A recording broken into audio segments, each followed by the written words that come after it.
Positive rotation.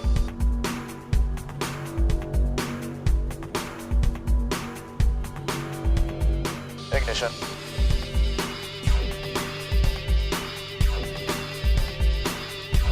You guys have a nice flight. We'll see you back here. Welcome to Roll Call, a 126, the Air Refueling Wing podcast of the Illinois Air National Guard at Scott Air Force Base. I'm your host, Master Sergeant Brian Ellison. The Roll Call podcast focused on people, mission, and community. Thank you for listening. Coming up, Chief Master Sgt. Dave Blankenship from the 126th Maintenance Squadron. We'll find out if the maintenance group is raising another banner this year. Also, coming up at the end of the podcast, we're going to hear Father Ted Bern's reading of A Soldier's Silent Night. Soldier being used as the generic term for any member of the military. And here joining me, a special guest for the podcast, my son, Sam Ellison. Hello. What's so funny? What? You're so serious. Oh, am I? Am I not usually this serious? Yeah. Well, I mean, you know, it's just part of the job. It's what I do. Yeah. So, you enjoying your Christmas vacation so far? So good? Mm-hmm. Yeah? What are you looking forward to about this Christmas? Gifts. Gifts. What are you hoping to get this year? Well, clothes. So what else are you hoping to get for Christmas this year besides clothes? I guess a new mic. A new, what? Mic. A new mic? Yeah. Oh, you want a new microphone? Yeah. Oh, wow. Only my son would say he wants a new microphone for Christmas. I don't know any other 10-year-old that wants a microphone for Christmas. Not that I know. Maybe there are others out there. Yeah, there are. What are you going to do with a microphone? Talk. Talk to who? Or what? What are you going to record a podcast yourself? Yeah, I guess I might. Yeah? Yeah. So it's supposedly wintertime. Do you know that? Does it feel like wintertime? No. No, not at all, does it? No. Yeah, and we're waiting for the snow to come. And I don't think we're going to get any snow this year. No. You don't think we're going to get any Nope. snow at all? Not until January. Not until, I'm talking about winter time. Oh, we might get some snow. You think we're going to get some snow? Chance. You think Small there's a chance of, you think it'll ever get cold enough for snow? How about that? Like a significant amount of snow? Maybe. You think maybe we'll get a significant... We might on New Year's Day. We might on New Year's Day. Are we putting money on this? No. Gambling's bad. Don't gamble. No, you don't think... So what is your deal with the snow? It's coming or not coming? I don't know. I'm not a weatherman. You're not a weatherman? No, I Do can't. you think that maybe we'll get some snow this wintertime? Possibly. Possibly. Which, yeah, that's about where I'm at with that. But if there is, snow or ice or what have you, and you need to come on base and you need to know if we have work or what have you, you can call the Scott Air Force Base Information Hotline, 618-256-7232, or check out the Scott Air Force Base Facebook page or the 126th Air Refueling Wing Facebook page to find out if we are going to indeed have some sort of delay or snow day, which is everybody's favorite. Except for now, because now we have AMI days. Oh, AMI days. What are those? Like Instead of kids don't have snow days anymore. except for after 4 days. Otherwise, like we can only have 4 days of AMI. AMI is AMI, yeah. like Alternative something school or something like that. and Alternative something instruction. yeah, and So it's like teleworking, but for kids. yeah. Yeah. Well, at least I think we might have more snow days than we might. Not that we'll ever get snow this year or this winter. What's wrong with your face? What are you doing to your face? Do you realize we're on the microphone right now? You're goofy. The 126 Air Refueling Wing Mentorship Program is up and running. If you want to find out more, you can go to their Linktree account. It's linktr.ee/126ARW Mentorship. Coming up here on Roll Call, we're going to be talking with Chief Master Sergeant Dave Blankenship. He's from the 126th Maintenance Group. And Sam, so we have groups, right? The wing is divided up into 4 groups. We have the med group, the medical group. We have the operations group. We have the mission support group. What is that? Mission Support Group. They do. That's where the cops are. The civil engineers are. Our friends over here next door to us at the what is it called? The Force Support Squadron. They do like all like paperwork and stuff like that. Keep track of all our paper and whatnot. You guys have to do paperwork? Well, we don't have to do paperwork. They do that for us, like all the personnel stuff, like when we get awards or stuff like that. And then there's the maintenance group. These guys are a pretty big deal. We're going to talk with Chief Blankenship about how big of a deal the maintenance group is coming up right here on Roll Call.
Joining me today from the 126th, the maintenance group, is Chief Master Sergeant Blankenship, the father of previous guest Master Sergeant William Blankenship. Chief Blankenship is, you're with the component maintenance, is that right? So part of MXS, the maintenance squadron, and my section is the component maintenance. So what do you guys do in component maintenance? So component maintenance is the back shops, hydro, electric shop, avionics, jet shop, and fuel cell. So you guys cover a lot. How important, are those guys to the success of the group? I mean, you guys are rock stars. As William said, you guys are the St. Louis Cardinals, which I like. The St. Louis Cardinals of KC 135 maintenance. So the back shops are pretty important, right? The specialists are who man those back shops, and what the crew chiefs do out on the line is super important, getting the jet ready to fly. But when those systems that are on the plane break, it's my shops that go out there and fix those systems. And it takes that specialized knowledge, the training, the experience for those guys to do their job, whether it be avionics, hydro, E&E, fuel cell, or jets. Those are all specialties, so they are trained in those specialties to do those jobs. And then if they do any cut training, like when they go to the deed or whatever, then they'll get trained on some of those tasks, like launching the airplane or recovering it. But mostly they are trained in their specialty. So you guys really work. I mean, the whole group works as a team to make sure that you guys can, get these planes Absolutely. in and out. It's like your hand and your fingers, and it takes all your fingers to keep the hand working properly, right? Right. What is your squadron? You said MXS, right? Right, maintenance squadron. So what is your squadron's role in the ISO doc? What are you guys, when you guys get into the ISO So the ISO is part of MXS, even though it's crew chiefs that run the dock. They're crew chiefs that are assigned to MXS. When my shops go over there, they have carded items that are their items that they have to complete as a part of that whole package. So when we talk about Project 14 is the flow of those cards that we've come up with at the 126 to make it more efficient of how we execute those cards. But those cards are done by not only the crew chiefs, but the back shops as well. So Jet Shop, for instance, they do a complete engine ISO that is part of the ISO, but it could be done separately. Avionics does their own package of cards that could be done separately, but because of the flow that we use here, we incorporated that into the ISO. So what are the cards that you're talking about? Is that like the TOs? The tech data, yes. Oh, okay. Mm-hmm.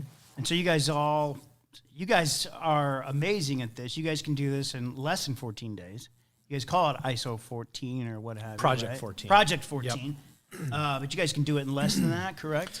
We've done it in 8 days by running 2 shifts. Yes. Wow. What was your role in developing the ISO, the Project 14? So it was a total group effort. When we set out to put the cards into a swim lane format, we got all the shops together, and the shops said yes or no. I can do this in my 6 hours of touch time each day. And so the shops were, they were intimate in that process of deciding, can we do it on this day or not? And that was the goal, was to have that 6 hours of touch time per day. And that way you get those items done in that day, and then you can go to the gym or do whatever you got to do that day. And that was always the goal. And before that, it was rush, rush, rush, work as hard as you can all day long. We have an ISO going on. Oh, I can't go to the gym because I have an ISO going on. Right. Now it's more formatted. It's more laid out. It's very predictable. So I know what ISO stands for, but for our listeners, what does ISO stand for? It is isochronal inspection. Okay. Don't ask me what isochronal means. Sounds fancy. I need to get my dictionary out. That's all right. It sounds fancy. I like it. That's good. One thing you don't do. I gotta tell you this, okay? I know you aren't in charge of the metal shop though, right? Metal shop doesn't. Fab is Chief Durant. Okay. Well, I still gotta, it's MXS, so I'm gonna brag a little bit here. I was working in Springfield, and I had a last minute thing that I had to get done for because I was working in Springfield at J53. Part of the state partnership plans, and we were going to go to Poland in September, and I needed an award for General Mika. We wanted to give a gift to General Mika. He's the second highest general in the Polish land forces, and I knew our metal shop was really good. Let me tell you how good Master Sergeant Casey Esker did. I mean, he put together a plaque that was just amazing, and I think everybody was thrilled with how well he put that together in a short time. He did it in like a week. It was like, yeah, we're in between ISOs, so yeah, I can do it. And holy cow, did he put together a fantastic looking out of I guess it was aluminum, so I guess it was a piece of a plane or something. I don't know exactly, but carved it out, shape of Illinois, had the Minuteman on it. It was just it was amazing. So that's a lot like all the shops. I like to brag about my shops. We definitely have the best mechanics in the world working for us in the 126, bar none. It's amazing. And you know what's cool is to think that, what Sergeant Esker did is going to be hanging up at the Polish land forces for who knows how long. So his legacy will live on. People will look at that hopefully in 100 years and be like, oh, that's really cool. Yeah, that's cool. Are you guys involved? Are you involved anyway in this virtual reality thing? Yeah. So when the virtual team came in here and they wanted to do some virtual reality stuff, they had different items that they wanted to look at, like using the COM1 radio or changing a centering cylinder or any task that a specialist or a crew chief could do on an airplane, right? And they had a list of items. and we tried to knock those out. So our specialists went up there. Some of the guys from avionics went up, and they did a demo on how to operate the COM-1, because COM-1 is your emergency radio. It's the only radio in the airplane that works off battery power. Oh, wow. So when they're going to do a tow or something like that, they have to use COM-1.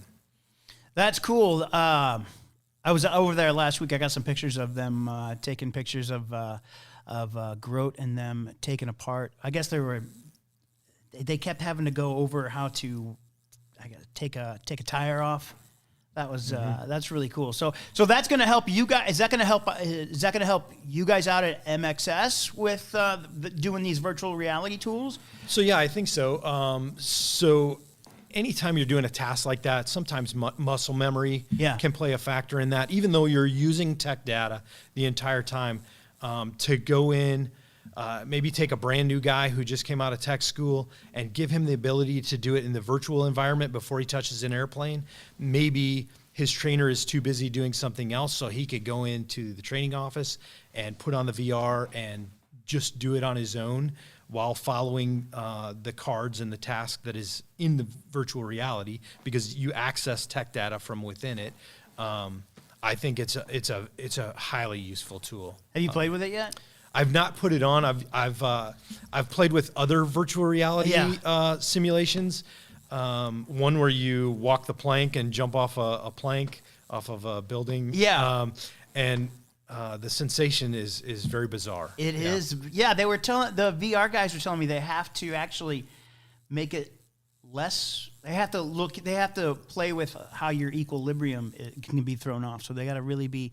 Well, we had one in here.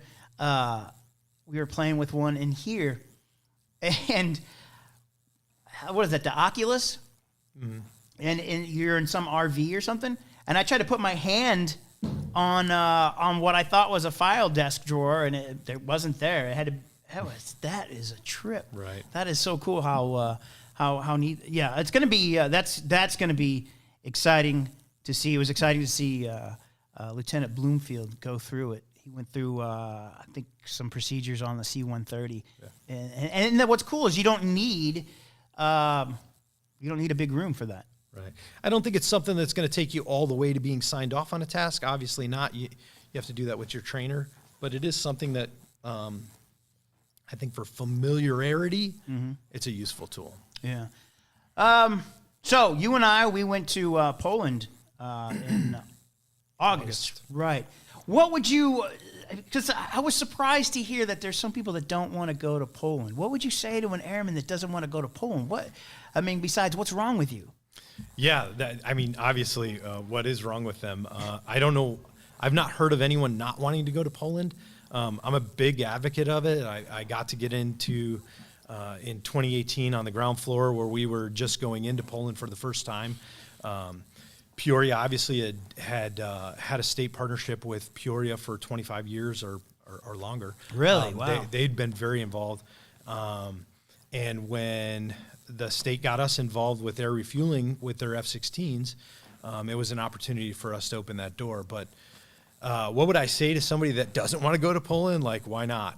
Come along with us, and as long as we have a spot for them to perform the mission. And, work hard, play hard. So we go there, we do the mission, we refuel the F-16s, and keep our jets going while we're there. And then when we go back to the hotel, everything is right there. All the restaurants are right there. It's amazing. A beautiful city that we stay in Gniezno. Yep. And, why would you not want to go? It's a beautiful place to be. The weather has always been good when we go. I don't know how we've been that lucky, but the weather has been fantastic. I don't think it gets really hot there because there's not a lot of air conditioning there like there is here. And it's just a beautiful place to visit. The people are awesome there. I'm the biggest salesman when it comes to Poland because I love it there. I think it's a beautiful place to go visit. And it's a great opportunity for us to go make that partnership work. Right. What's that like on the maintenance side? Because I wish I would have been. How close are you guys working with the Polish Air Force when you guys? So are there? We worked really close with them. The Polish Air Force, they will go out of their way to make sure that we don't miss a mission, that the U.S. doesn't miss a mission. We've done a lot of things to try to make ourselves useful to them as well. Master Sergeant Brian Kirby, when we were there, was talking to their R&R shop and discovered that they had a jacking manifold that they didn't know how to use on their airplanes. So he got in their tech data and worked with them and trained them on how to jack an airplane with a jacking manifold, which then makes the airplane go up and down in synchronous with all the people working at the same time, right? Oh, okay. But what they were doing, they weren't using the jacking manifold, they were using manual, and they were hand jacking the airplane. And they said they had times where they had jacked an airplane 3 times in one day. Now, that's a workout, right? Yeah. So Brian really helped them. And then the next time he went and checked in with them again, made sure they were still using the manifold and that they were still getting it to work right. Yeah. What do you see the main takeaway is when troops, airmen come back from? What do you think they learn when they come back from while they're there in Poland and when they come back? Well, it's not a place like Ali Deed where you're getting all this experience in 2 months, right? But I think if anything, it helps foster those relationships, not only with the Polish, but with our maintenance group, maybe outside the maintenance group with ops or comm or PA, right? Mm-hmm. That's where you get out of your shell and you get to know some people that maybe you didn't know. Yeah. Right, in the 126. I know that was, everybody's like, well, who are you? I'm like, I'm PA. Exactly. Like, you guys haven't seen me. I've been, I know I feel like I'm in maintenance a lot, but maybe not. Right. Maybe I need to get more over there. Perfect example. More often, yeah. So we mentioned it. Your son, William, serves alongside you. What's it like to have a son in the same unit and be able to have that opportunity to have your son in the same air wing as you? So it's awesome. Before William, my son Andrew, who's my oldest son, was in comm flight, and I believe he worked out here for 6 or 7 years full time, but he was in the Guard for about 13 years before he left the 126. So it's awesome. It's great to have your sons work alongside you. Same with having William here. It's really awesome to have family here. But I'll tell you this, I tell people when they come in on their newcomers briefing, we're family in the Guard, right? Mm-hmm. And then I use my own children being in the Guard an example of, hey, we're family. We travel the world together. We work every day together. We spend more time here than we do with our own families a lot of time. And then we check out and we go around the world together, right? We are one big family. And a lot of us are here 20 plus years in the 126. You really get to know people, but having your sons work alongside you, it's a whole nother level of it's very satisfying. It's satisfying to see my sons achieve more than I've achieved in a shorter amount of time. Yeah. Make rank faster than I've made rank. Really? Really be respected people within the wing. It's very satisfying. You made the trip. What was that? You made the trip down from Chicago. What was that trip? You made that trip? Yeah. So in '99 when we were bracked from Chicago, obviously William was, how old was he at the time? He might have been 7 or 8. Wow. And Andrew's 3 years older than him, so they were in grade school, and we sold our house there. And the city of Chicago paid for all of it, paid for realtors' fees, paid for us to move all our household goods. Obviously they didn't buy our house, but that's a big chunk when you're talking about those kind of benefits. So it was beneficial to us. It was easier on me than the rest of the family because, again, I moved with this big 126 family, right? Whereas they were leaving. My wife left her job in Joliet. My kids left their schools, and so they were more uprooted than I was.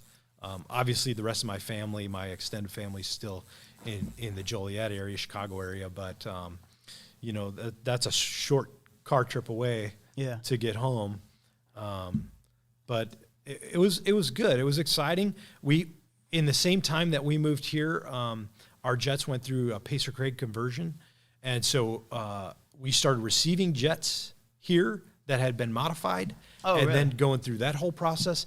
And really, that was one of the busiest times of my entire career, because when those jets came back, it took a lot for us to not only learn those new systems, but to get them flying again. What were those changes? Some of those changes, do you remember? So we went from a 1950s cockpit, steam gauge, to our current glass cockpit configuration. Not completely the current. We've gone through iterations of block changes. That was like block 27 when we first, and we're on block 45 now. Holy cow! So, but that was a big change. It was huge, and we spent a lot of hours here working those problems out. We went through a big manning change. So I was in ComNav at the time, and in ComNav I was the only full-time person that moved down here. Oh, wow. Out of a shop of 6. So then we had to grow the shop back to a full-time force again, and a lot of the part-timers left too. So it was a big change for us, for sure. Have you been in maintenance this whole time, your whole career? Yeah, I've always been in maintenance. I was 4 years active duty, and then I got off active duty.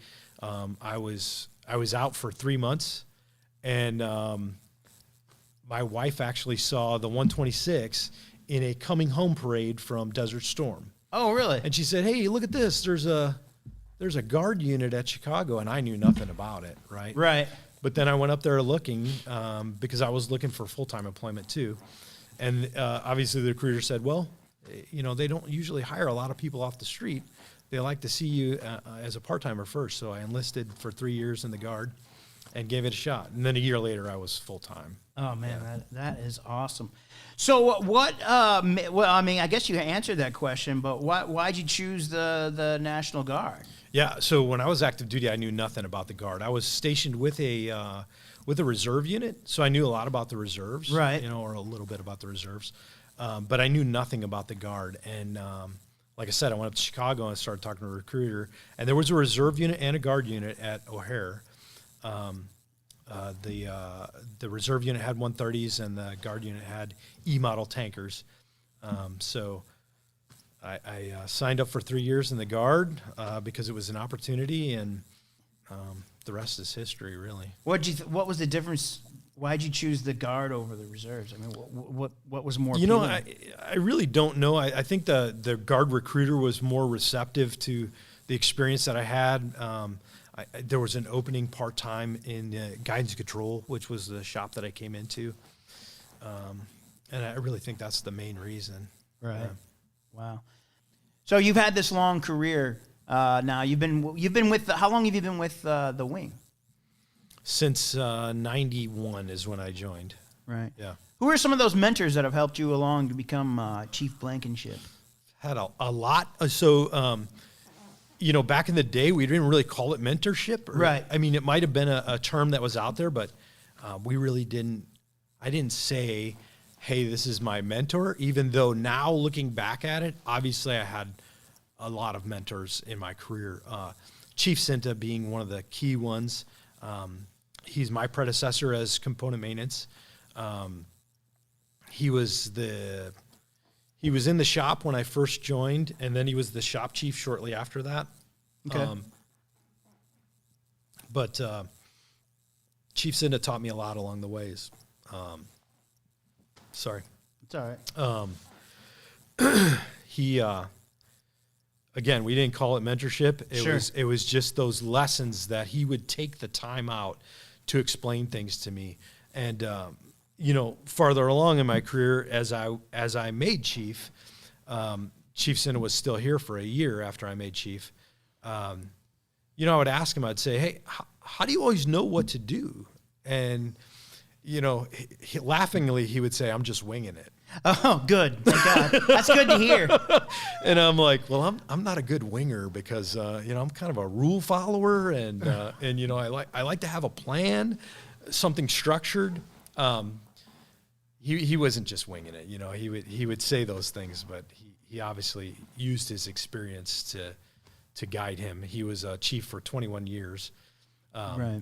And aside from him, I've had other great mentors. I would say Chief Erlenhagen, who's still here, has been a great mentor to me. I still rely heavily on his opinion.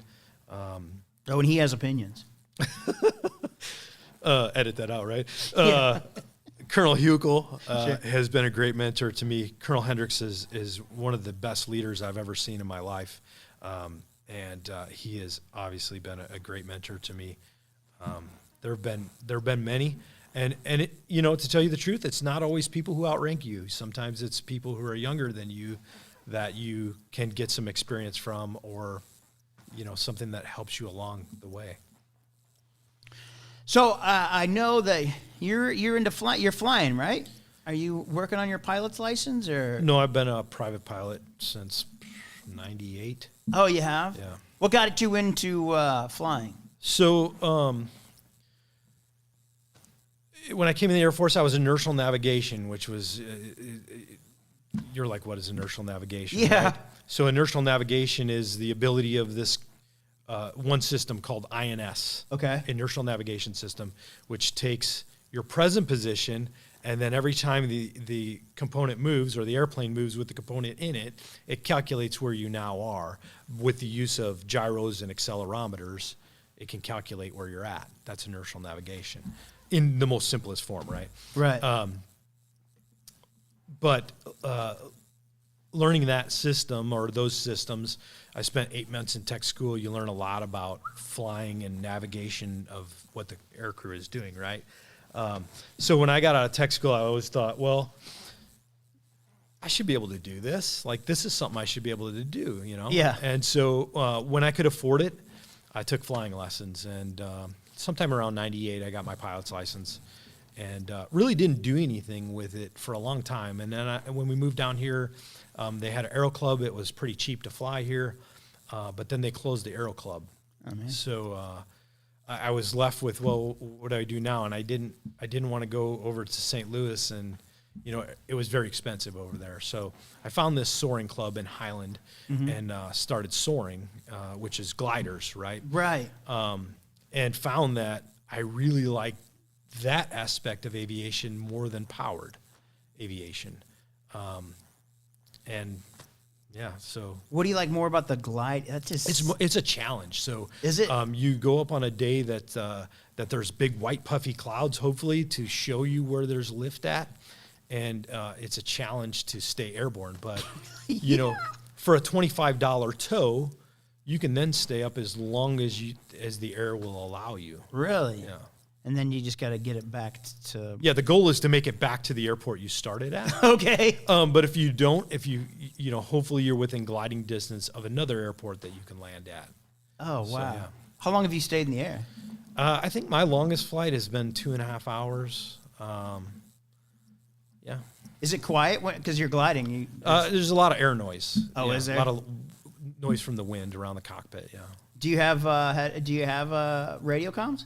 Yeah, you have radio, and okay. you have navigation, and there's an app on my phone that I can navigate by. Plus, you use maps, and you're not going really fast, so it's not hard to keep track of where you're at. How fast are you going? The fastest probably 90 knots at the fastest. Oh, really? Yeah. Oh, that's not bad. Usually you're tooling around at like 65 knots. So oh, wow, that's nice. You're not going fast at all. That's nice. Yeah. I got to ask, are you guys raising another mission capable rate banner this year? Yeah, so 6 years in a row from the fiscal year. 6 years in a row, we've had the highest MC rate of all 135s, and that is definitely due to the hard work, the sacrifices that the guys in the shop make every day. What's the mission critical? What is it called? Mission critical? Oh, mission capable rate. Mission capable The rate. mission capable rate. What's it? Do you know what it is this year? What were we at? 88.9, I believe, is what we finished off with. Wow. Yeah, it's a good year. It's a really good year. And that's the highest MC rate for all KC-135s in the Air Force, whether they be reserve, active duty, or guard. And that's 6 years in a row. Wow. And that is 100% due to the total group effort and the hard work and the knowledge of all those people that work in maintenance, keeping those jets flying. All right, thanks, Chief Master Sergeant Dave Blankenship, for joining us today. He's with the 126th Maintenance Group over there in the maintenance squadron. I hope to see you in Poland in May. So I won't be in Poland this year because I am doing CENTCOM this year, but next year we'll do it again. Force, I'm Staff Sergeant Javon Smith. Operation Christmas Drop is an annual Air Force tradition of packing, transporting, then delivering food, tools, and clothing to 55 remote islands in the southeastern Pacific, like the Republic of Palau and the Federated States of Micronesia. It's the longest-running humanitarian mission in the Department of Defense, flying out of Andersen Air Base, Guam. Bruce Best, also known as Brother Bruce, is a volunteer for Operation Christmas Drop, working as the island liaison radio operator. He helps by coordinating drops in locations between the outer islands and air crews, ensuring the safety of local islanders. Christmas Drop is just magical because there's no ship to some of these islands for 5 or 6 months. And sometimes that's just a random yacht, so there's no mail, there's no medicines coming in. So with the Christmas Drop, we can just drop right into their island and give them things they need. A little stuff for Christmas for the kids and everything from fish hooks to parachutes. The week-long event is possible through the joint efforts of airmen from Andersen's 36th Wing, Joint Base Hickam Pearl Harbor's 15th Wing, the 374th Airlift Wing from Yokota Air Base, Japan, along with Pacific partner nations. Christmas Drop acts as both humanitarian mission and training operation, allowing for low-cost, low-altitude airdrops which are critical to improving practices for real-world humanitarian and disaster relief missions. Operation Christmas Drop has the attention of the entire world and is especially important in this very challenging and vast region where friendship, trust, and support underpin a free and open Indo-Pacific. All pilots and aircrew flying the missions followed COVID-19 safety protocols. All donations were handled by participants wearing gloves and face masks, as well as observing recommended hygiene habits and social distancing. And that's your look around the Air Force. If you're having thoughts of suicide or know someone in crisis, it can be a tough time this time of year. The military crisis line is 1-800-273-TALK. That's 1-800-273-8255. Press 1. There's a chat lifeline. Also, you can chat through their website, suicidepreventionlifeline.org. That's suicidepreventionlifeline.org. Another way to get help is the crisis text line. You can text HELP to 838-255, the crisis text line. Again, text HELP, HELP to 838-255. You can find all of our links on Linktree, linktr.ee/126ARW. If you're watching on Facebook or YouTube, you can also download this on your favorite podcast app. I'm here with my son, Sam Ellison, hanging out with me just the day before Christmas Eve. It's the 23rd, so you'll be hearing this on Christmas Eve. So, Sam, how's your time been here at the wing? You excited? You excited to be here, hang out with me at work? Yeah. Yeah, you like it? Yeah. What do you like about it? This and you being an old grumpy man. Why am I an old grumpy man? Because you're 47. I'm 47, but what is that gonna? How am I grumpy? I don't know. I just saw. Yeah, I'm just grumpy. Yeah. Oh man, you're giving away all my secrets. You're loud through the door. What? You're loud through the door. I'm loud through the door? Yep. Yeah, everybody would agree with you on that. I'm loud through the door. This is a very true statement. If you want to pass along some information, you can email roll call at 126ARW. That's 126.arw.pa.mm.org at us.af.mil. It is the end of the year. It's Christmas Eve, I guess, if you're listening to this on the day it comes out. Merry Christmas. Thanks, Sam. So what I'm going to do is end this podcast that's being released right here on Christmas Eve with A Soldier's Silent Night. You're saying, wait a minute. Soldier's Silent Night was written by Lance Corporal James Schmidt. He wrote He wrote this while serving as the battalion counter sniper at the Marine Corps barracks in Washington, D.C. He wrote it while he and his fellow Marines waited for the commanding officer's Christmas holiday decoration inspection it was about 1983, I think he wrote this. While other Marine Corps decorated the barracks for the annual Christmas decoration contest, Lance Corporal Schmidt contributed his poem to the section. Over the years, the text of "Merry Christmas, My Friend" has been altered to change Marine-specific wording into the more generic term "soldier" that relates to everybody in the military, and to incorporate the line-ending rhyme changes necessitated by those alterations. I don't know if you remember this, Sam. I used to do this when we were on the air in Gillette. When I was on the air in Gillette, Wyoming. Yeah. You remember? I used to do this song, this poem, play this poem.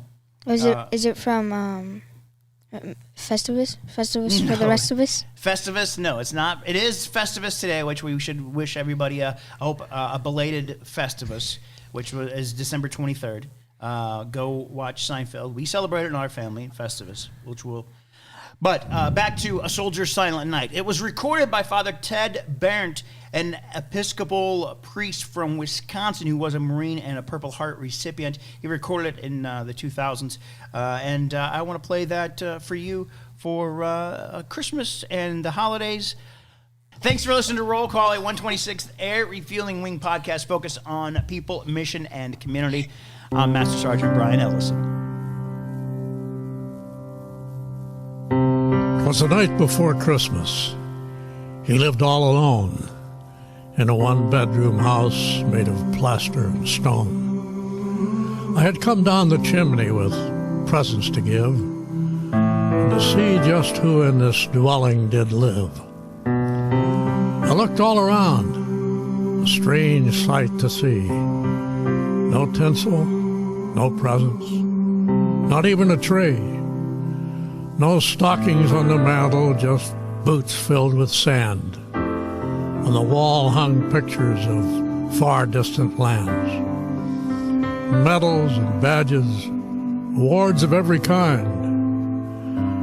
A sobering thought came alive in my mind. This house was different. It was dark, it was dreary. I had found the home of a soldier. I could see that most clearly. The soldier lay sleeping, silent, alone, curled up on the floor in this one-bedroom home. His face was so gentle, the room in such disorder, not at all how I pictured a United States soldier. Was this the hero of whom I'd just read, curled up on a poncho, the floor for a bed? Then I realized the other families that I saw this night owed their lives to soldiers who were willing to fight. In the morning round the world, children would play. Grown-ups would celebrate a bright Christmas day. But they all enjoy freedom each month of the year because of soldiers like the one lying here.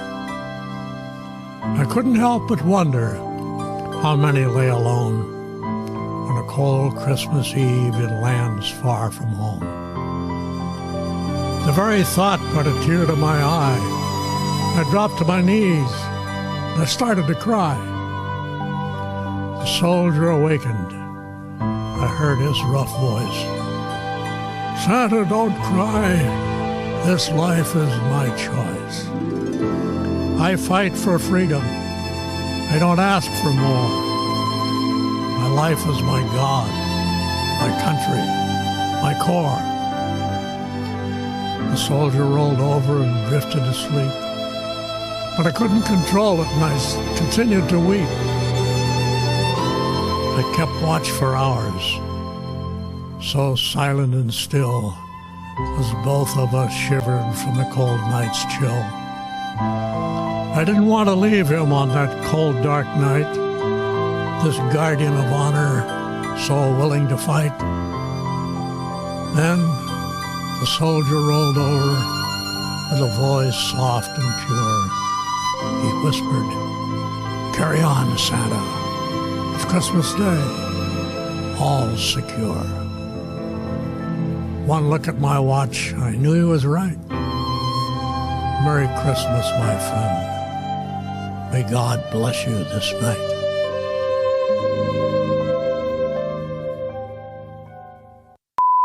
Before we go, thanks for listening to Roll Call. Ooh, 120. Thanks, kid. I'm not going to keep that. Am I? Yeah. Okay.